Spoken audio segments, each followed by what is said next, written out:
Iya, Muslim Abang. Muslimah. Ya, gimana Nara?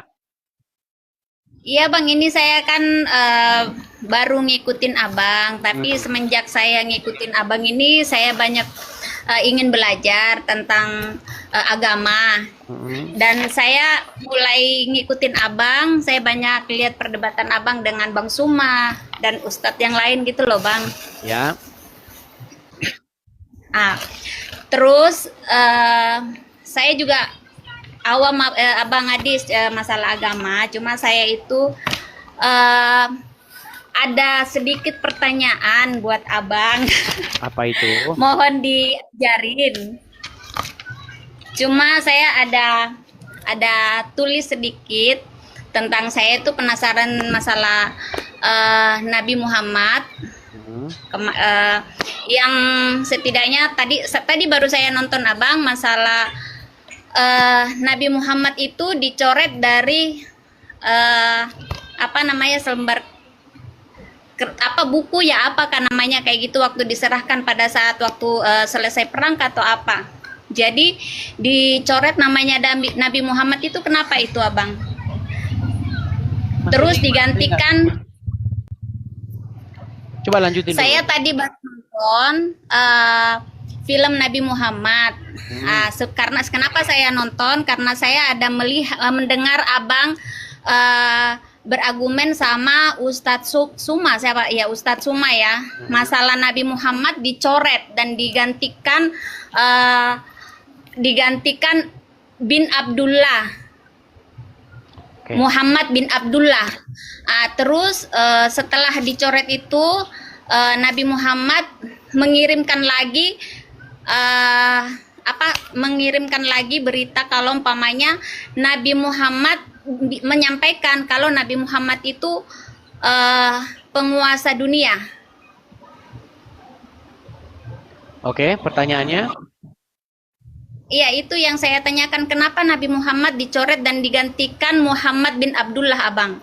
Terus karena saya mendengar dari Bang Suma katanya Muhammad sama Muhammad bin Abdullah itu sama dengan Muhammad. Ternyata saya nonton itu ternyata berbeda dan di ini sama Suhail bin Amar. Itu Iya. kenyataan dari Suhail bin Amar. Iya, baik ya. Jadi hadis-hadis semacam itu ya, riwayat-riwayat semacam itu, kalau kita bahas, itu ujung-ujungnya sesama muslim sendiri itu saling mengatakan bahwa itu tidak sahih lah dan lain sebagainya. Jadi begini, begini Kak, siapa Kak Nara ya, begini.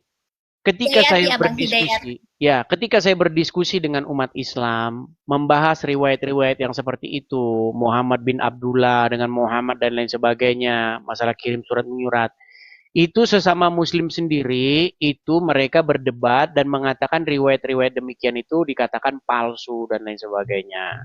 Makanya sekarang pokok bahasan saya dengan orang Islam itu biar tidak menimbulkan perdebatan langsung ke Quran saja. Karena apa? Karena kalau kita merujuk kepada hadis, orang-orang Islam sendiri banyak memalsu-malsukan hadis sekarang. Iya, walaupun sudah tertulis di dalam Sahih Bukhari, tertulis di dalam Sahih Muslim, orang Muslim yang malah malsu-malsuin. Makanya sekarang kita ke Quran saja, biar kita tidak berdebat lagi soal itu palsu atau tidak. Coba kalau ada dalam Al-Quran, apakah Muslim berani mengatakan itu palsu? Kan tidak. Tapi kalau dalam hadis, umat Muslim zaman sekarang sudah malsu-malsukan. Dengan gampangnya mengatakan itu palsu. Gimana kalau kita bahas di dalam Al-Quran saja? Ya, Abang saya kan awam tentang saya Muslim tapi saya nggak terlalu bisa baca Al-Qur'an. Kenapa saya ingin belajar sama Bang Adis TV karena saya tahu di sini Bang Adis TV kan juga awalnya Muslim ya. Makanya saya itu mendengar kayak macam kemarin ini, jujur Bang, berapa hari ini setelah saya tahu namanya Bang Adis itu, oh Bang Adis begini itu saya ikutin terus Bang Adis sampai saya itu tidur itu sampai saya dengar perdebatan Bang Adis kemarin dulu ya kemarin saya dengar saya nonton YouTube sorry saya dengar terus Bang Adis itu berdebat sama Bang Suma Jadi percakapan Bang Adis ini jujur ya, saya seorang muslim, saya tidak masuk logika dengan percakapan Bang Suma dengan Bang Adis. Justru Bang Adis itu saya dengar, saya ikutin terus. Ini sumpah demi Allah Bang, saya ngikutin terus Bang Adis karena di otak saya itu logikanya masuk.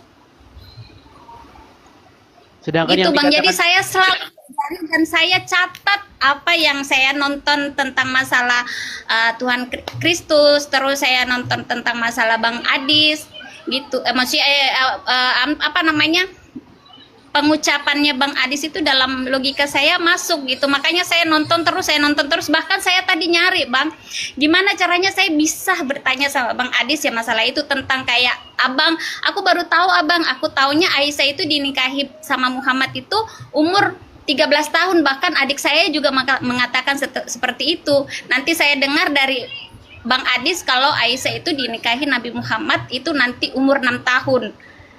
Dan di situ saya, loh kok seperti ini gitu. Makanya saya di sini saya cari terus sampai saya nonton tadi masalah tentang film Nabi Muhammad, dan tapi sebelumnya saya nonton film Tuhan Yesus kayak gitu Bang. Ya. Di logika saya, menurut saya orang Muslim, saya banyak logikanya masuk dengan Bang Adis. Nonton saya sampai diketawain sama bapaknya anak-anak. Kok kamu ngikutin itu terus? Iya. Malah justru menurut Ya, Kak makasih, Kak Adis. Nara justru argumen-argumennya Juma yang tidak masuk akal. Tidak masuk akal. Banyak yang tidak masuk akal dan dia cuma bahasanya terlalu tinggi, terlalu lantang, terlalu dia merasa dirinya aja yang saya hebat nih, saya bisa, saya pintar gitu. Tapi saya di logika saya tidak masuk Abang. Tapi gini, banyak yang komen katanya, alah ini settingan katanya, ibu ini bukan muslim. Gimana kalau kita coba, Gini Abang, jangan-jangan ibu ini jangan-jangan bukan muslim. gini Abang, saya boleh, ini yang saya, kenapa saya berapa hari ini tidak sholat Abang. Di tahiyat akhir kan, at-tahiyatul mubarakatuh salawatu thayyibatulillah, assalamu alaika ayyuhan nabiyyu wa rahmatullahi wa barakatuh, assalamu alaina wa ala ibadillahi salihin, asyhadu la ilaha illallah wa asyhadu anna muhammadar rasulullah, Allahumma salli ala Muhammad wa ala ali Muhammad kama sholata ala Ibrahim wa ala ali Ibrahim. Kenapa?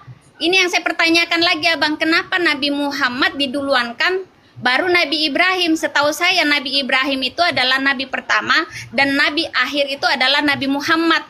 Kenapa setiap kita sholat kita mendoakan? Saya di situ baca artinya. Kenapa kita sholat itu membaca seakan-akan kita itu mendoakan Nabi Muhammad terus melebihi dari Nabi Ibrahim. Oke. Itu yang saya mau tanyakan. Iya. Padahal kalau kita baca dalam Al-Quran, tidak ada dibeda-bedakan Nabi itu ya kan. Tapi kelakuan umat muslim terhadap Muhammad itu sudah sangat berlebih-lebihan begitu. Di dalam riwayat-riwayat dikatakan Sangat menyanjung Nabi Muhammad. Maksudnya saya itu saya mau tanyakan itu Abang Adis itu kenapa itu Abang Adis? Ya, karena memang pada prakteknya begini. Di dalam perkembangan zaman, ya, sekarang itu banyak orang-orang yang mengaku-ngaku keturunan Muhammad. Yang menggelari diri mereka sebagai Habib-Habib. Nah, Habib-Habib ini, mereka sangat menggembar-gemborkan betapa mulianya Muhammad. Sehingga umat muslim akan digiring sedemikian rupa untuk mengkultuskan dia dan keturunannya. Nah, apa keuntungan bagi mereka? Cuan, fulus. Ketika keturunan-keturunan Muhammad dalam tanda kutip yang mengaku-ngaku keturunan Muhammad ini, mereka gembor-gemborkan. Turunan Nabi itu mulia. Bahkan dikatakan, kalau ada ulama yang sudah gila, dia bisa dikatakan mantan jadi orang gila, dia tidak bisa disebut lagi sebagai ulama. Tapi kalau ada turunan Nabi gila, dia statusnya masih turunan Nabi, masih Habib katanya. Dan mereka sangat dimuliakan. Ketika mereka sangat dimuliakan, mereka mendapatkan uang yang banyak. Contoh, bekas tisunya, ya kan? Nih, bekas tisu lap turunan Nabi. Wah, umat muslim rebutan. Cium-cium kakinya, bekas minumnya, banyak sekali. Lihat aja, bagaimana orang-orang Islam sangat mengkultuskan keturunan Nabi, keturunan Muhammad. Nah, padahal di dalam Al-Quran ada ayat yang mengatakan, Makana Muhammadin aba ahadim mirjalikum. Bukanlah Muhammad itu bapak dari salah seorang laki-laki di antara kalian. Muhammad itu bukan bapak dari seorang laki-laki di antara kalian. Tapi sekarang banyak orang ngaku-ngaku turunan Muhammad. Ketika mereka mengaku keturunan Muhammad, orang-orang Islam di negeri kita ini sangat-sangat menjanjung, memuliakan mereka. Ya kan? Sehingga mereka dapat uang yang banyak dari situ. Seperti itu. Makanya ada semacam pengkultusan. Muhammad tuh harus dikultuskan. Seperti itu. Riwayat-riwayat mereka mengatakan tuh kencingnya Muhammad diminum, darahnya diminum. Ya, itu. Sudah pernah dengar? Sudah pernah dengar kan? Baru dengar, makanya saya itu juga baca kemarin Abang. Terus saya juga ini ada lagi saya pertanyakan ini Abang. Kemarin saya ada nonton juga Abang berdebat sama yang siapa yang di Malaysia itu ya Bang ya, yang perempuan yang bercadar itu. Abang bilang enggak boleh ke sini, enggak boleh. Kenapa itu kan apa yang ibu Malaysia yang bercadar itu Abang? Ya, itu saya lihat perempuan itu seharusnya tidak diharuskan untuk berhijab, menutupi kepala itu karena tadinya itu Nabi Muhammad istri para nabi itu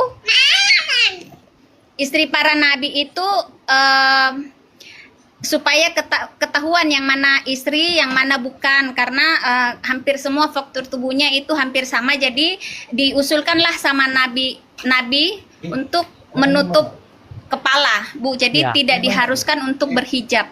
Betul, betul. Jadi sebenarnya begini, hijab itu sudah salah dipahami oleh orang-orang Islam zaman sekarang. Dan itu kuat dugaan saya, itu adalah sebuah politik. Ya, mereka ingin mengukur sejauh mana kekuatan kaum muslimin.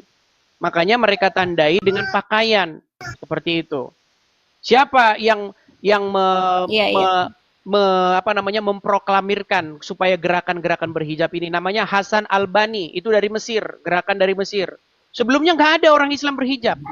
Apalagi mungkin Ibu Nora kan kelahiran yang lama kan, mungkin kita nggak tahu, mungkin Anda lebih tua atau apa. Dulu zaman-zaman saya sekolah nggak ada perempuan Islam pakai jilbab, nggak ada. Lihat foto-fotonya zaman dulu, nggak ada perempuan-perempuan pakai jilbab. Itu perempuan-perempuan pakai jilbab itu baru sekarang saja. Dan itu, gerakan itu pertama kali dipelopori oleh seseorang yang bernama Hasan Albani dari Mesir. Nah, dulu nggak ada. Nah, adapun zaman dulu, itu Umar sering melihat istri-istri Muhammad tuh buang air, BAB, buang air besar.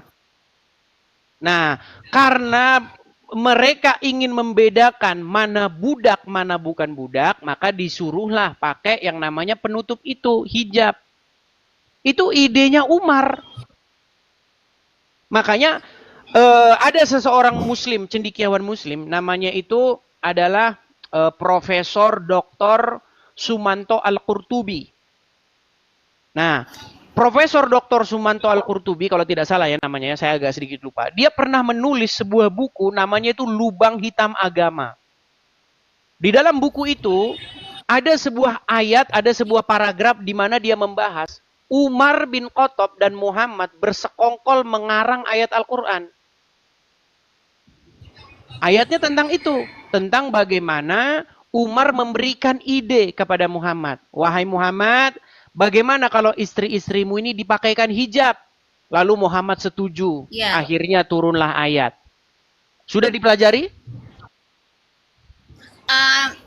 Saya baru sekilas baca kemarin Abang, makanya saya kan itu semenjak Abang berdebat itu saya baca sedikit. Saya belum sempat karena saya sempat kemarin kan nonton itu tentang Nabi Yesus, terus tentang Nabi Muhammad tadi saya nonton, tentang perdebatan Abang kemarin saya nonton sampai jam 4 itu karena seru ya berdebat di dalam room itu. Jadi saya pikir kan Abang Adi sama ibu-ibu ya berdebat sama Bang Suma, terus Bang Suma sama rekannya.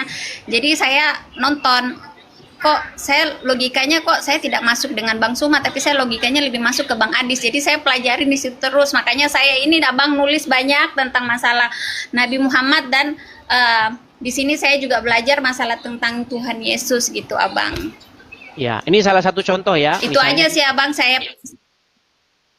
Oke, ini sebelum Ibu Bu Nara turun ya, saya tunjukkan ayatnya ya. Ini bagaimana Umar di sini ya sebagai pencetus ide tentang ayat hijab itu. Nih ya, ini tertulis di dalam Sahih Bukhari 577. 1. Ya, apa dikatakan di sini? Umar bin Khattab, karena kalau nomor hadisnya itu memang ganti-ganti ya, tergantung siapa yang nerbitin. Ya. Tapi intinya begini, dikatakan di sini. Umar bin Khattab pernah berkata kepada Nabi Shallallahu alaihi wasallam, "Tolong perintahkan para istri Anda untuk berhijab." Aisyah melanjutkan, namun beliau tidak melakukannya. Sedangkan istri-istri Nabi Shallallahu alaihi wasallam juga biasa keluar pada malam hari ke tempat untuk buang hajat. Nah, maka istri beliau, Saudah binti Zama'ah, keluar. Ia adalah wanita yang berpostur tinggi. Lalu Umar bin Khattab melihatnya ketika ia berada di majelis. Katanya, "Hai Saudah, kami mengenalmu." Sesungguhnya Umar menegurnya hanya karena dia ingin semoga ayat hijab segera turun. Kata Aisyah, memang tidak lama kemudian Allah Azza wa Jalla menurunkan ayat hijab. Jadi ayat hijab ini permintaannya Umar bin Khattab. Umar bin Khattab ini. Makanya Umar itu pernah bilang, Umar bin Khattab pernah berkata ya, nih saya tunjukkan. Umar, nih ya, bentar ya. Itu Tuhannya Muhammad itu setuju, nih sebentar. Sabar ya. Sebentar.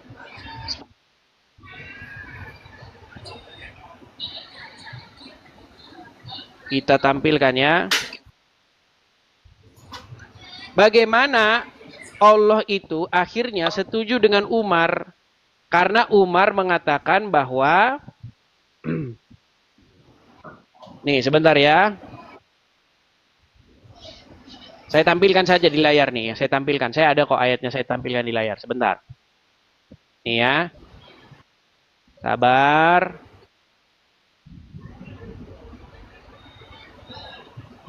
Sebentar ya teman-teman ya. Kelihatan ini? Kelihatan? Kelihatan? Kurang gede Bang, kurang besar. Tuh, itu ada di dalam hadis riwayat Muslim nomor 4412 ya. Nih sebentar. Hadis riwayat Muslim sebentar. Biar saya ketikkan di sini. Hadis riwayat Muslim nomor 4412. Nih. Saya tampilkan ya hadisnya.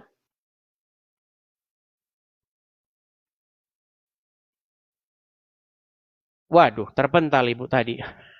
Terpental. Nah ini teman-teman ya, kelihatan ya. Oke, terpental Ibu tadi ya. Nggak apa-apa teman-teman, karena memang ada sedikit beban mental ya teman-teman ya. Kalau Muslim ingin mengutarakan kebenaran, itu pasti nanti Ibu itu banyak kena inbox, banyak ini bilang segala macam ya. Nah ini, saya tampilkan ya nih. Dari Umar bin Khattab nih. Nih, saya tampilkan saja langsung di sini. Nih, kelihatan ya. Nih. Perhatikan. Keutamaan sahabat Nabi. Nih. Sahih Bukhari 4412 telah menceritakan kepada kami. Uqbah bin Mukram dan seterusnya ya. Telah mengabarkan kepada kami Nabi Ibnu Umar, dia berkata, Umar bin Khattab pernah berkata, sesungguhnya pendapatku pernah disetujui oleh Allah Subhanahu wa ta'ala dalam 3 hal. Yaitu apa? Tentang makam Ibrahim, menjadikan peristiwa hijab, dan tentang tawanan perang Badar. Nih, bagaimana Umar bin Khattab pendapatnya itu jadi ayat Al-Quran. Makanya di dalam buku Lubang Hitam Agama dikatakan Umar bin Khattab dan Muhammad bersekongkol mengarang ayat Al-Quran. Ini, ya, dalam 3 hal. Salah satunya adalah tentang hijab itu. Jadi hijab itu Umar, idenya Umar. Umar bin Khattab ya pengen supaya perempuan-perempuan itu pakai hijab. Supaya apa? Supaya mereka mudah dikenali. Karena zaman dulu perempuan-perempuan itu, ini mohon maaf. Perempuan-perempuan zaman dulu itu nggak pakai atasan. Ininya nggak ditutup. Itulah perempuan-perempuan budak. Jadi kelihatan atasnya. Nah, kemudian Umar supaya perempuan-perempuan muslim bisa dibedakan dari perempuan-perempuan budak, maka Umar di situ menyarankan kepada Muhammad supaya diturunkan ayat hijab. Baru turun ayat hijab itu. Itu bukan ngarang-ada, teman-teman.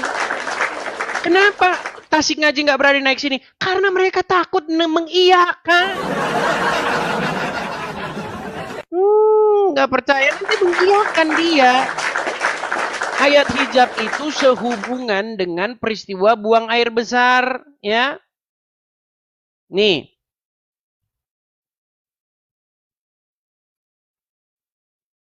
Jadi peristiwa hijab yang kalian bangga-banggakan, pakai hijab. Itu adalah tentang bagaimana supaya wanita-wanita itu dikenali. Itu pakaian-pakaian yang dipakai untuk buang hajat. Nih. Perhatikan, saya tampilkan lagi nih.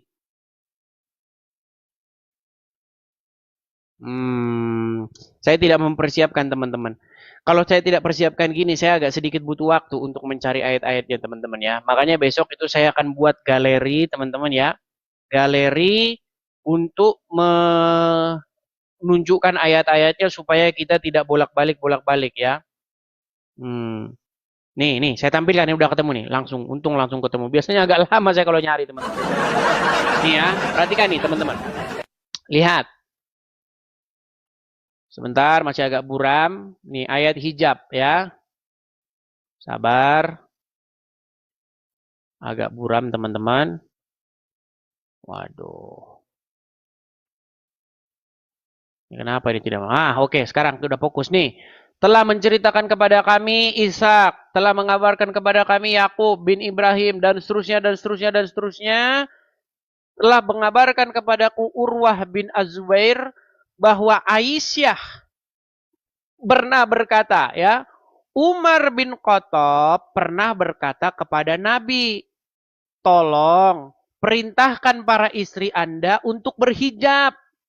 Aisyah melanjutkan, namun beliau tidak melakukannya. Sedang istri-istri Nabi SAW juga biasa keluar pada malam hari untuk boker. Oh, mohon maaf nih, buang hajat. Ya, untuk buang hajat. Maka istri beliau, Saudah binti Zam'ah keluar. Ia adalah wanita yang berpostur tinggi. Lalu Umar bin Khattab melihatnya ketika ia berada di majelis. Katanya, hai Saudah, kami mengenalimu. Sesungguhnya Umar menegurnya hanya karena dia ingin semoga ayat hijab segera turun. Kata Aisyah, memang tidak lama kemudian Allah Azza wa Jalla menurunkan ayat hijab. Jadi ayat hijab ini adalah desakan dari Umar bin Khattab. Ya, Umar bin Khattab ini makanya ada hadis yang lain mengatakan Allah setuju kepadaku dalam 3 hal. Allah setuju sama Umar bin Khattab. Jadi kalau ada orang Islam bilang, lihat Paulus katanya mengarang-arang kitab suci, bilang Umar bin Khattab ngarang kitab suci malah dijadikan kitab suci. Gitu. Ketika ada orang muslim bilang, ini kan surat Paulus katanya. Ini kan surat Paulus ini. Surat Paulus kepada jemaat di Korintus. Kok jadi kitab suci katanya? Kaum muslimin, jangan bilang begitu. Di dalam Al-Quran ada ayat-ayat berasal dari idenya Umar bin Khattab.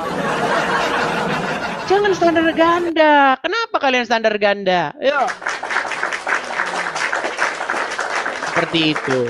Di dalam Bible, ya, tulisan-tulisan, ya, segala pengajaran yang berasal dari hikmat dan tuntunan dari Roh Tuhan.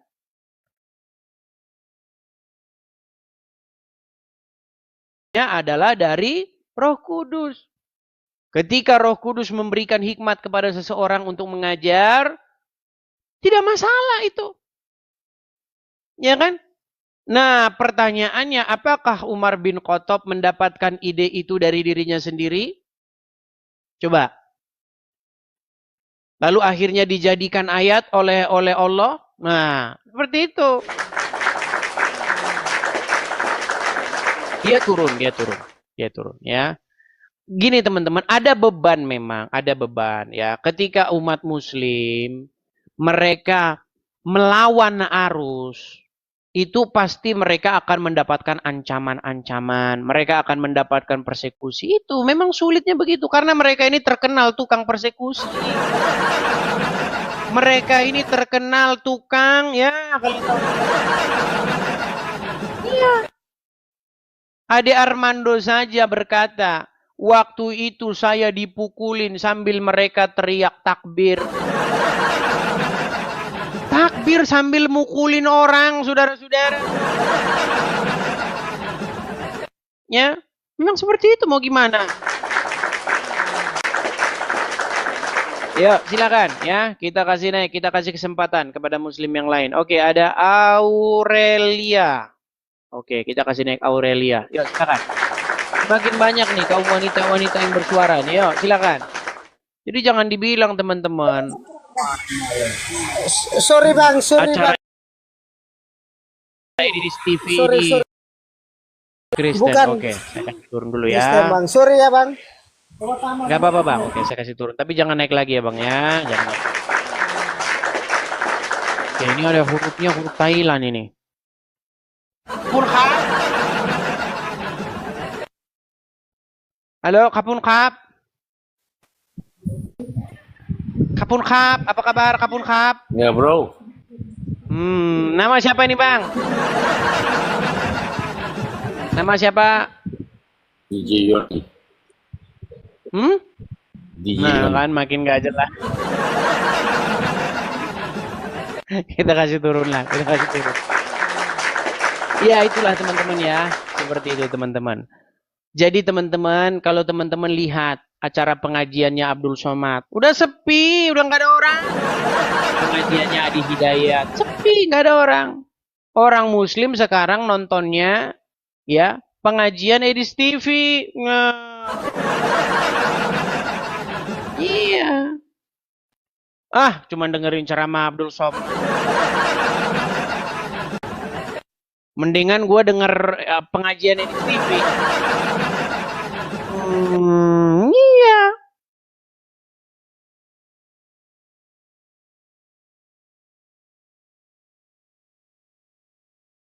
Seperti itu teman-teman. Ayo silakan yuk yang muslim. Mari kita diskusi dengan baik yuk. Terbukalah. Apa Yesus pernah berkata di dalam Bible, Evata terhadap seseorang Nih saya tunjukkan ya di dalam Bible ya. Itu jadi akhirnya jadi ayat Al-Qur'an Al-Fatihah itu. Ya. Kita bukakan ayatnya. Sabar ya. Kalau kalian mau betul-betul belajar, nanti banyak ilmu-ilmu baru yang kalian dapati ya. Nih. Sabar ya teman-teman ya. Jadi bahasa asli Al-Quran itu apa? Nanti kita akan pelajari itu. Cuman kalau bahas yang gitu-gitu, nanti kita jadi, teman-teman, agak berat dan muslim yang naik itu suka nggak nyambung. Saya bukakan ya, Markus 7 ayat yang ke-34 ya. Nih, di dalam Markus yang ke-7 ayat yang ke-34. Tapi sebelum yang ke-34, kita akan baca dulu dari ayat yang ke-31 ya. Saya balik di sini. Baik, saya balik ya. Nih, perhatikan. Ya, Yesus menyembuhkan seorang tuli. Kemudian Yesus meninggalkan pula daerah Tirus dan dengan melalui Sidon pergi ke Danau Galilea di tengah-tengah daerah Dekapolis. Di situ orang membawa kepadanya seorang yang tuli dan yang gagap dan memohon kepadanya supaya ia meletakkan tangannya atas orang itu. Dan sesudah Yesus memisahkan dia dari orang banyak sehingga mereka sendirian, ia memasukkan jarinya ke telinga orang itu, lalu ia meludah dan meraba lidah orang itu. Kemudian sambil menengadah ke langit, Yesus menarik nafas dan berkata kepadanya, Efata. Perhatikan kata ini. Efata artinya terbukalah. Maka terbukalah telinga orang itu, dan seketika itu terlepas pulalah pengikat lidahnya, lalu ia berkata-kata dengan baik. Nah, kata Efata ini teman-teman, ini adalah bahasa Aram, bahasa yang dipakai oleh Tuhan kita Yesus. Efata itu artinya buka, pembuka gitu. Fatha, terbuka. Nah, makanya di dalam Al-Qur'an itu ada surat namanya surat Al-Fatihah. Ya, artinya pembuka, opener. Ya. Jadi orang-orang, ada sebuah sarjana ya, seorang yang sangat pakar. Saya senang sekali membaca bukunya. Quran ya. The Syrio-Aramaic Reading of Quran. Jadi ayat itu merekonstruksi Al-Quran di dalam bahasa yang diduga oleh para ahli sebagai bahasa asli Al-Quran. Ya, jadi buku itu memaparkan kepada kita sesungguhnya bahasa asli Al-Quran ini bukan Arab, tetapi ini diarabkan oleh seseorang. Makanya di dalam Quran surat Yusuf ayat yang kedua, itu dikatakan, kami turunkan Quran ini dalam bahasa Arab supaya kamu memahaminya. Karena apa? Karena tadinya bukan bahasa Arab. Kata-kata dalam bahasa ini itu menunjukkan bahwa tadinya bukan bahasa itu. Contoh, saya kasih contoh. Contoh-contoh logis sederhana ya. Ini banyak mungkin yang perlu kita ajar. Gini, kalau kalian pergi ke toko buku, ya, kalian nanti akan lihat situ. Ibnu Katsir, tafsir Ibnu Katsir dalam bahasa Indonesia. Kenapa ada kata-kata dalam bahasa Indonesia? Coba pikirin dengan cerdas. Karena tadinya bukan bahasa Indonesia, diterjemahin ke dalam bahasa Indonesia. Contoh lagi, buku Laskar Pelangi dalam bahasa Inggris. Kenapa kok dalam bahasa Inggris? Laskar Pelangi in English. Kenapa ada tulisan in English? Karena tadinya bukan bahasa Inggris. Diterjemahin ke dalam bahasa Inggris. Nah, kata-kata Quran yang mengatakan dalam bahasa Arab, itu mengindikasikan tadinya Quran memang bukan bahasa Arab. Kami turunkan Quran ini dalam bahasa Arab supaya kamu memahaminya. Coba, baca buku apapun. Mau surat kabar, mau koran. Anda beli koran besok pagi, beli koran. Baca di situ, ada nggak di situ? Koran Sindo ini dalam bahasa Indonesia supaya kamu paham. Nggak ada tulisan begitu. Karena informasi itu tidak berguna. Informasi yang menginformasikan kepada pembacanya dalam bahasa ini, tulisan ini dibuat, itu hanya mengindikasikan bahwa itu telah terjadi sebuah penerjemahan. Iya. Ketika Anda baca Bible, ada nggak di dalam Bible ini dikatakan, Bible ini dalam bahasa Yunani? Nggak ada. Karena tulisan itu sendiri sudah menjelaskan dalam bahasa apa tulisan itu disampaikan. Coba, kirim surat ke sekolah. Perlu nggak Anda ngomong, Bu guru, saya ngomong pakai bahasa Indonesia ya, supaya ibu paham. Nggak pernah Anda bikin begitu kan? Nggak pernah. Gitu loh. Kalau Anda tulis tadinya, tulis misalnya kepada Bu Guru pakai bahasa Mandarin, ya kan? Oh manji, bingung gurunya. Ini gimana ini katanya? Atau Anda tulis bahasa Jerman. Derham, orhanham, birhamiham.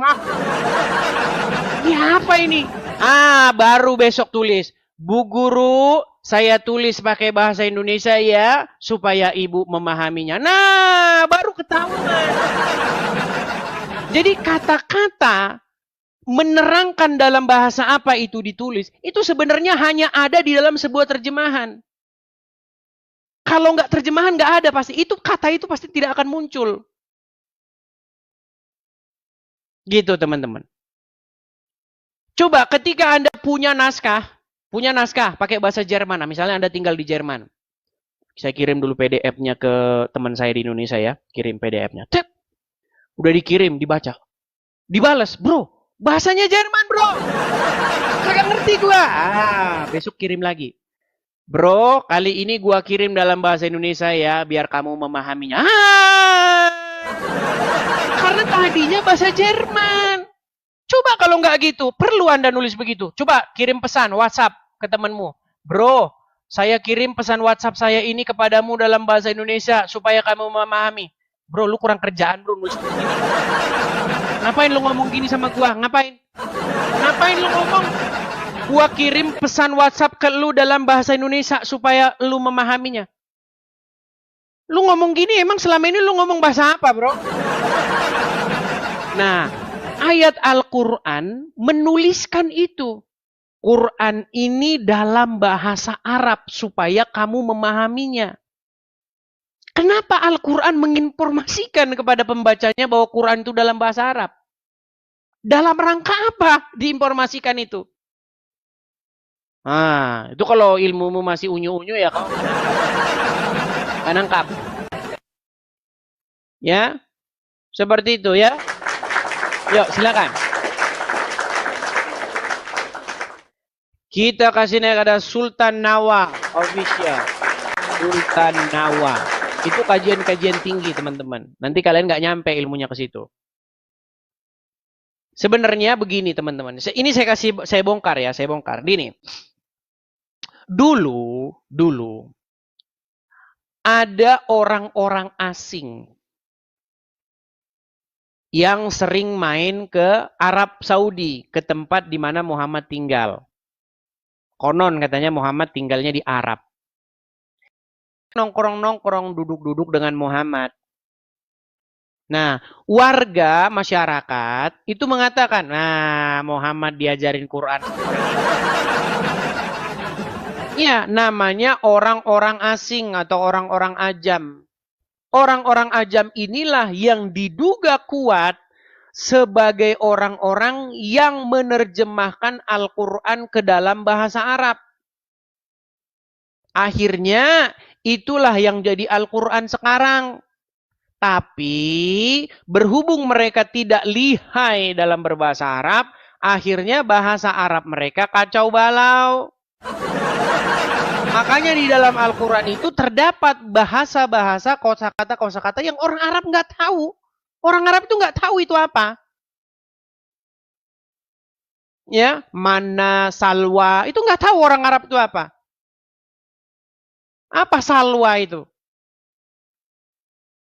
Banyak ayat-ayat yang di dalam bahasa Arab, di dalam kosakatanya itu, yang orang Arab tidak tahu itu apa. Amin. Itu nggak ada itu dalam Quran itu. Coba habis. Waladolin. Amin. Nggak ada. Amin itu datang dari mana?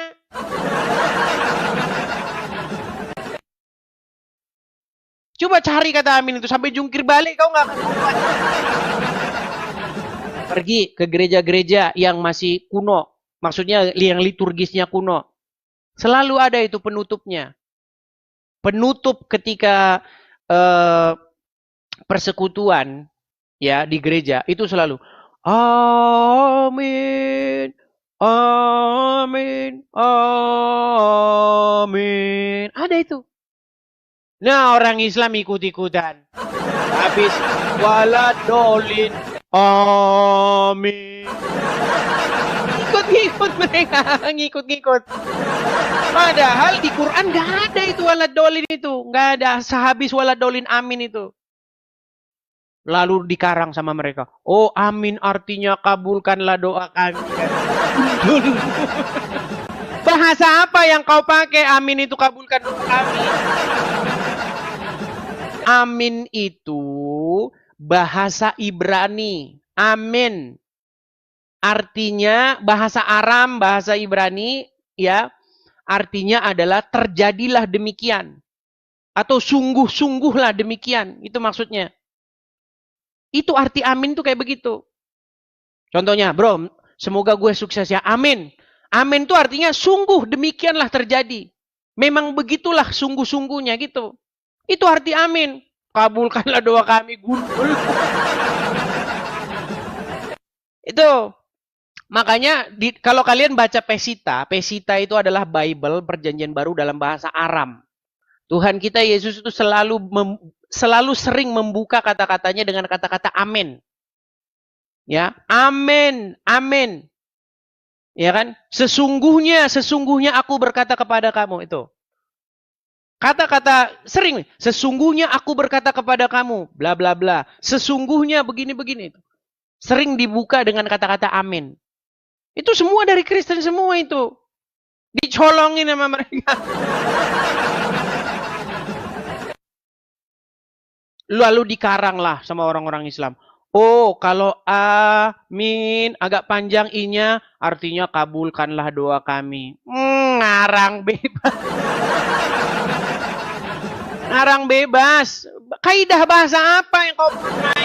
Kau ngiring ngarang kosakata sendiri, ngarang sendiri. Tapi ini khusus untuk kajian orang-orang yang mengerti, teman-teman. Saya jarang bahas-bahas yang dalam-dalam begini. Kenapa? Karena selama saya diskusi dengan orang Islam nggak ngerti perkara-perkara yang begitu. Kita bahas hal-hal yang remeh-remeh, yang sederhana-sederhana. Begitu. Kalau yang kayak begitu nggak nyampe ilmunya. Ya, silakan. Yuk, mana nih Muslim yang mengerti tentang agama Islam, ya, yang sekolah agama Islam, ayo naik ke sini. Kalau Ustadz sungguhan nggak mau, teman-teman. Kenapa? Karena takut mengiyakan. Gimana mau naik? Nanti saya iya-iyakan semua gimana umat Muslim? Ya, Ifit Travel. Muslim bang? Ifit? Halo Ifit? Kan macet kan?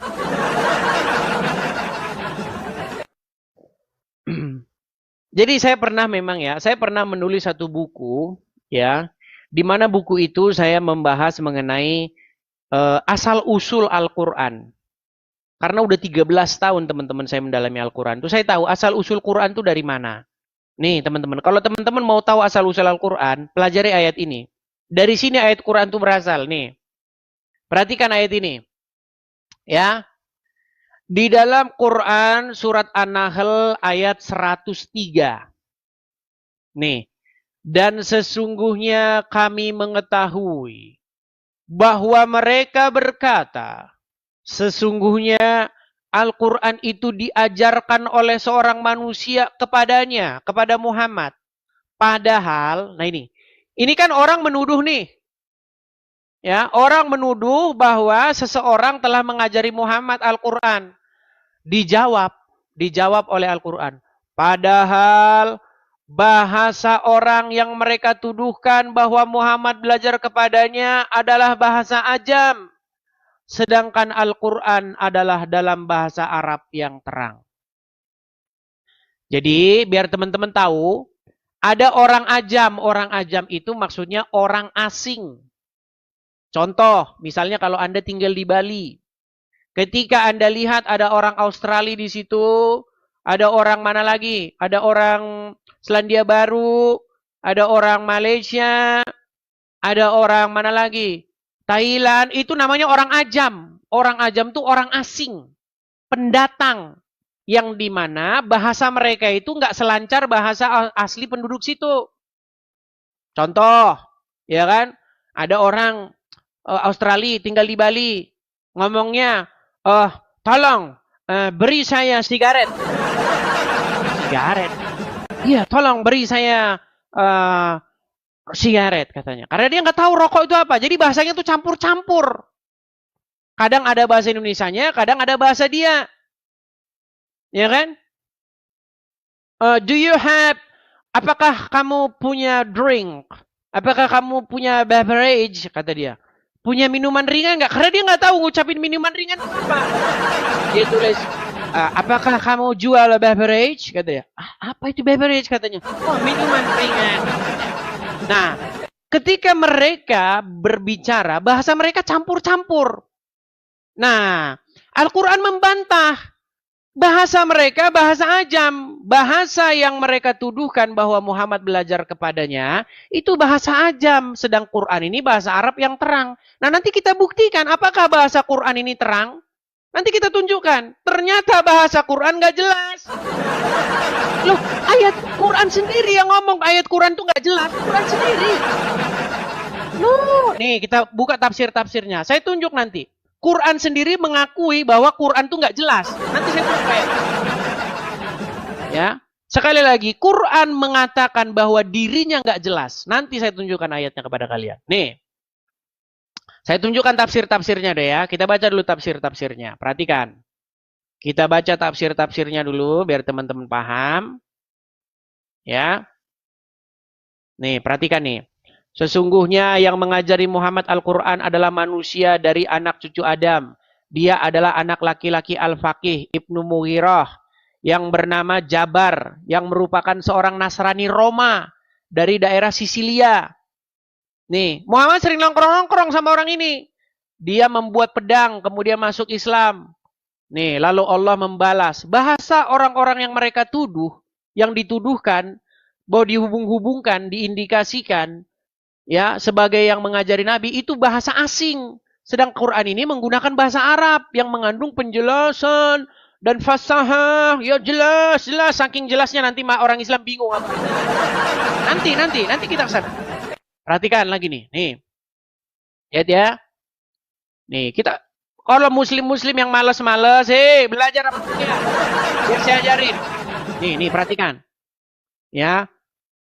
Allah Subhanahu wa taala menyebutkan tentang kedustaan, hal yang diada-adakan dan kebohongan orang-orang musyrik serta tuduhan mereka terhadap nabi bahwa sesungguhnya ada yang mengajari Al-Qur'an yang dia bacakan kepada kami adalah seorang manusia. Mereka mengisyaratkan kepada seorang laki-laki non-Arab yang ada di belakang mereka, yaitu pelayan milik salah satu orang inti dari kalangan Quraisy.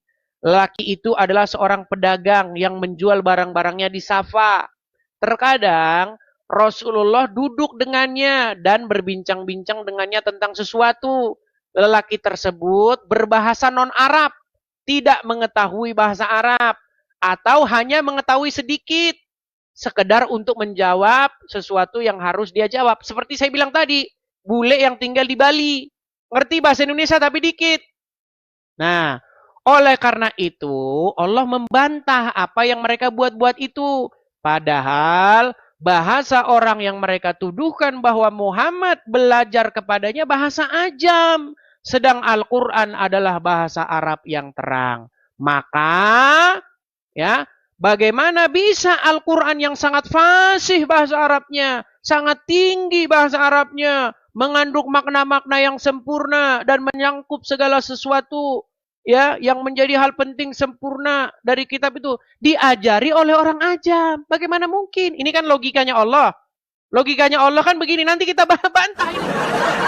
Logikanya Allah ini akan kita bantah dengan mudah. Nah, gimana cara bantahnya? Nih, saya tunjukin ayatnya. Jangan kaget ya. Jangan kaget. Kita buka Quran Ali Imran. Di dalam surat Ali Imran ayat yang ke-7. Perhatikan. Saya akan bukakan suratnya.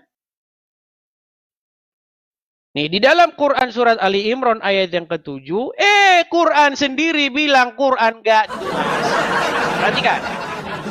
Perhatikan ayatnya. Pegangan pakai sabuk ya. Kencangkan sabuk pengamanmu. Perhatikan. Dialah yang menurunkan Alkitab, Al-Quran kepada kamu. Di antara isinya ada ayat-ayat yang muhkamat. Apa itu muhkamat? Jelas. Itulah pokok-pokok isi Al-Quran. Dan yang lain mutasyabihat. Tahu nggak mutasyabihat ini apa? Ini nggak diterjemahin ini. Mutasyabihat ini artinya kagak jelas. Arti dari mutasyabihat ini samar, nggak jelas.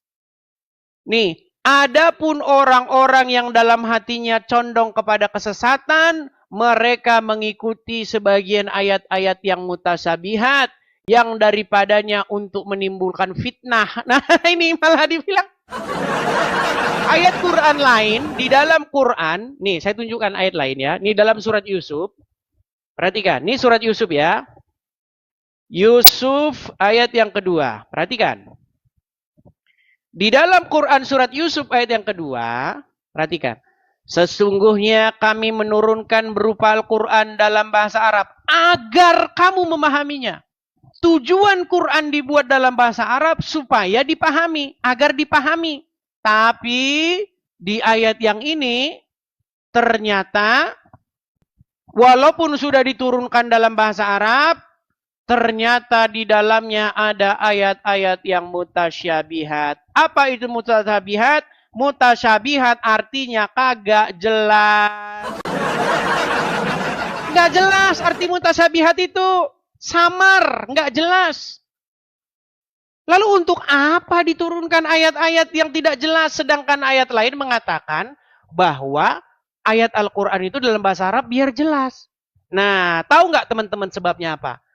Karena orang-orang yang tadi di sini, nih, orang-orang yang tadi di sini, yang orang-orang menuduh bahwa Muhammad belajar kepadanya, mereka menuliskan ayat-ayat Al-Quran, mengajari Muhammad. Oh, ini bukan ini ya, ini Al-Jadsiyah. Sebentar. Nah, di dalam surat An-Nahl tadi, 103 tadi, mereka kan menuduh bahwasanya Muhammad diajari oleh orang ajam tadi. Ya kan? Nah, akhirnya Quran membuat jawaban seperti ini. Karena terdapat ayat-ayat dalam Al-Quran ternyata terdapat bahasa ajam, bahasa-bahasa yang gak jelas. Dibilang di dalamnya ada ayat-ayat yang tidak jelas, mutasyabihat. Adapun orang-orang yang hatinya condong kepada kesesatan, mereka mengikuti sebagian ayat-ayat yang mutasyabihat.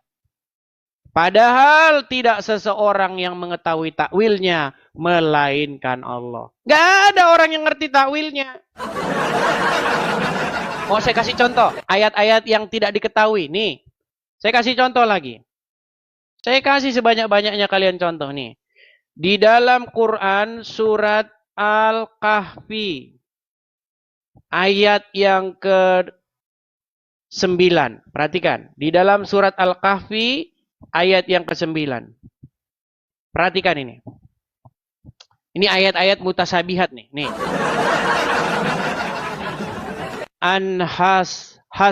Hasibta ya. Hasibta. Ana ashabul kahfi. Perhatikan nih. Ashabul kahfi warokimi. Perhatikan kata-kata warokimi di sini. Perhatikan ya. Nih saya perbesar nih. Apa ini rokim ini? Coba. Nih perhatikan kata rokim ini. Warokim ini. Saya bold ini. Sebentar ya. Nih, warokimi ini. Ini sampai kalian botak kepala kalian nyari ini. Ini nggak bakal ketemu ini artinya. Warokimi, apa rokim ini? Ah, nih, perhatikan di dalam terjemahannya nih. Atau kamu mengira bahwa orang-orang yang mendiami gua dan yang mempunyai rokim itu, mereka termasuk tanda-tanda kekuasaan kami yang mengherankan. Apa rokim ini? Sampai kiamat kalian gak bakal ketemu artinya. Lalu seperti biasa, mulailah orang Islam mengarang. Mulai mengarang. Apa karangan-karangan mereka? Perhatikan.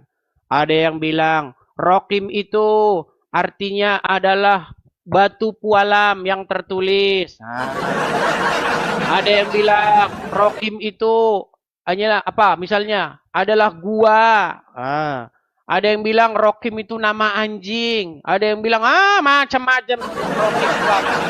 Ya, macam-macam. Apa arti rokim itu apa? Nih, apa arti rokim? Banyak nih. Nanti kalian akan melihat segudang tafsir apa itu rokim. Ada yang bilang lembah lah, ada yang bilang batu bertulis lah, ada yang bilang prasasti lah, ada yang bilang nama anjing lah, ada yang bilang ini. Masalahnya metode apa yang dipakai bahwa rokim itu batu bertulis? Metode apa yang dipakai bahwa rokim itu nama anjing? Apa rokim itu? Makanya nggak diterjemahin kan? Coba baca tafsir-tafsirnya apa rokim itu. Nih, Mujahid berkata, Ar-Rokim adalah nama kitab. Nah, sekarang nama kitab. Yang diletakkan di depan bangunan. Sebagian ulama berkata, Rokim adalah lembah. Aduh, lah nyasar ke lembah. Ya kan? Abu Tolhah meriwayatkan dari Ibnu bahwa Ar-Rokim adalah sebuah catatan. Waduh, sebuah catatan. Prasasti. Apalagi banyak nih. Ya, Abdurrahman bin Zaid bin Aslam berkata Ar-Rokim adalah kitab. Nih, banyak nih. Nih, bahwa Ar-Rokim mengikuti wazan fa'il yang maknanya adalah tertulis. Sebagian mana dikatakan, nih, banyak nih. Ada yang bilang nama anjing, ada yang bilang ini banyak sekali arti-arti Rokim nih. Nah, kita contoh, ya, kita kasih contoh misalnya kitab, oke ya, kita kitab nih, kitab ya.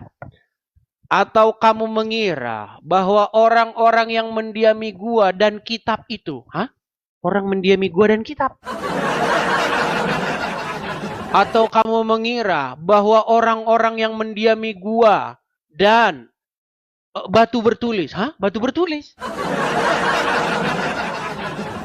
Atau nama anjing? Atau kamu mengira bahwa orang-orang yang mendiami gua dan nama anjing? Maksudnya gimana? Nah, makanya teman-teman di dalam Quran surat Ali Imran, Quran itu bikin jawaban simpel aja. Di dalamnya terdapat ayat-ayat yang mutasabihat yang tidak seorang pun mengerti takwilnya. Loh, masa Quran ngomentarin dirinya sendiri? Kenapa Quran ngomentarin dirinya sendiri coba? Ada apa? Masa iya Quran dia ngomentarin dirinya sendiri? Di dalam Quran itu terdapat ayat-ayat mutasabihat, ya, yang tidak seorang pun mengerti takwilnya. Nih. Ya, adapun orang-orang yang hatinya condong kepada kesesatan, mereka mengikuti sebagian ayat-ayat yang mutasabihat daripadanya untuk menimbulkan fitnah. Fitnah bagaimana? Orang memang nggak tahu artinya. Itu teman-teman. Jadi itu pokok-pokok bahasan yang agak sedikit dalam ya. Kalau orang Islam yang kelas unyu-unyu ya nggak usah lah, nggak sampai ilmumu. Kita kalau debat sama orang Islam bahas jumlah Tuhan aja. Jumlah Tuhan satu masuk surga gitu. Saya sebenarnya mau bahas hal-hal yang agak sedikit dalam, yang agak sedikit ilmiah, akademi seperti itu. Tapi masalahnya lawan diskusi saya kagak ada yang mengerti, yang paham seperti itu. Ya. Oke lah teman-teman ya, saya rasa itu dulu. Kita sudah berapa jam teman-teman ya. Kita sudah berapa jam teman-teman? Ada 2 jam 31 menit. Buset lah. Hampir 3 jam teman-teman. Gimana teman-teman, kita rehat atau kita lanjut kembali? Kalau Tasik Ngaji datang ke sini, saya khawatir dia mengiyakan semua. Bayangin kalau dia kesini cuman mengiya-iyakan omongan saya. Apa nggak bangkrut umat Islam, apa nggak habis? Kenapa mereka menolak? Kenapa pakar-pakarnya, guru-gurunya menolak diskusi dengan saya? Mereka takut mengiyakan perkataan saya. Tuh, umat muslim. Coba, Bang, kenapa sih Bang kamu bahas-bahas begitu? Karena ulama-ulama mau bahas kitab kami. Abdul Somad bahas Bible kami. Adi Hidayat bahas Bible kami. Felix Siau bahas Bible kami. Dondi bahas Bible kami. Kalau saya bahas Quran kamu, ya kamu jangan gitu loh. Kalau boleh kamu bahas iman saya boleh dong bahas Al-Quran kamu. Kenapa cuman kamu doang yang boleh bahas? Masih mending saya bahas iman kamu, saya undang yang muslim naik ke sini untuk mengkonfirmasi.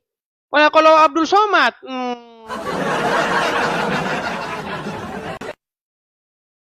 coba ketika saya bahas begitu, kalian jangan marah. Hadapi, tanggapi argumen dengan argumen. Jangan menanggapi argumen dengan darah halal. Itu. Ya. Banyak yang bilang lanjut-lanjut terus. Aduh teman-teman. Masalahnya begini, ini udah 3,5 jam. Teman-teman, kalau misalnya kita mau lanjut terus, ya kan? Waduh, nanti saya gimana mau ngomong. Masalahnya kan saya harus ada kegiatan lainnya, ya kan? Saya juga harus mencari, ya mengantar ini, ngantar itu, ya mencari nafkah lah intinya. Kan begitu. Ada mencari nafkah seperti itu. Buat makan, buat ini. Seperti itu. Tapi kita rehat lah ya. Karena juga teman-teman kan sudah pada malam, sudah pada istirahat ya teman-teman ya. Kita rehat. Besok-besok kita lanjut lagi. Semoga ada muslim lah yang berilmu ya. Seperti itu. Oke teman-teman ya. Di akhir acara, seperti biasa teman-teman. Teman-teman yang suka dengan channel Edis TV, teman-teman yang senang dengan channel Edis TV, teman-teman bisa support ya. Ada 6,9 juta yang suka saudara-saudara. Hampir 7 juta like saudara-saudara. Ya teman-teman ya, jadi teman-teman yang senang dengan acara Edis TV, teman-teman bisa mampir, klik profil saya teman-teman, lihat di situ ada link untuk berkolekte. Kolekte itu kita adakan, kita galang untuk mendirikan rumah apologet supaya kita bisa berapologet dengan tenang, ya, supaya kita bisa menjawab orang-orang Muslim, ya, seperti nama-nama yang saya sebutkan tadi, dan kita counter mereka, kita counter balik mereka dengan syubhat-syubhat, ya. Sebagaimana mereka memberikan syubhat kepada kita. Seperti itu. Jadi adil ya teman-teman ya. Kalau muslim boleh bertanya kepada kita pertanyaan-pertanyaan yang menurut mereka cetar membahana, kita pun juga bisa mengajukan kepada mereka pertanyaan-pertanyaan yang cetar membahana. Seperti itu teman-teman ya. Nah, kepada teman-teman yang mau mensupport Edis TV, teman-teman bisa support saya dengan cara mampir ke beranda saya, ke profil saya, atau kepada teman-teman yang lagi nonton di YouTube, itu ada tulisan berjalan, teman-teman.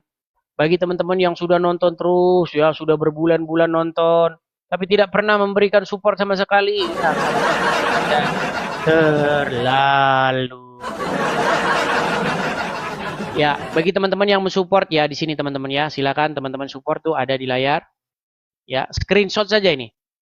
Ya, sudah benar ini ya, screenshot, tangkap layar ya, cekrek. Ya, teman-teman bisa support di situ. Kita perlu teman-teman rumah apologet untuk berapologet. Kecuali teman-teman, ada kesepakatan, mufakat kita semua ya.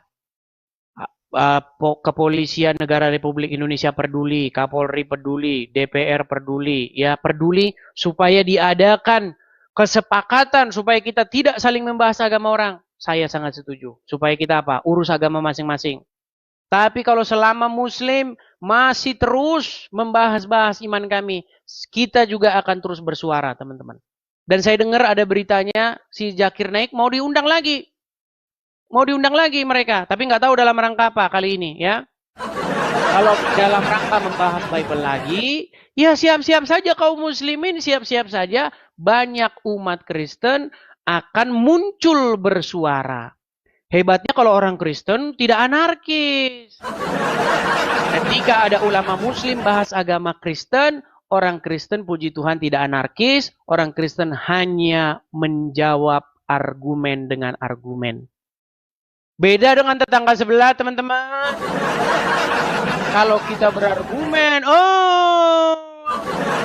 videonya bagaimana mereka melakukan gerebek-gerebek. Seperti itu. Oke lah teman-teman ya, selamat beristirahat. Sampai ketemu lagi kepada teman-teman. Sekali lagi teman-teman ya, yang mau mensupport, teman-teman bisa support dengan cara mampir ke profil. Atau teman-teman yang tidak ngerti mampir ke profil, teman-teman bisa tangkap layar ini. Saya letakkan di layar, ya silakan teman-teman bisa mensupport melalui itu. Oke, saya rasa itu saja dulu teman-teman ya malam hari ini. Kita lanjut lagi di diskusi-diskusi selanjutnya. Tuhan Yesus memberkati kita semua. Shalom. Selamat malam. Sampai jumpa kembali.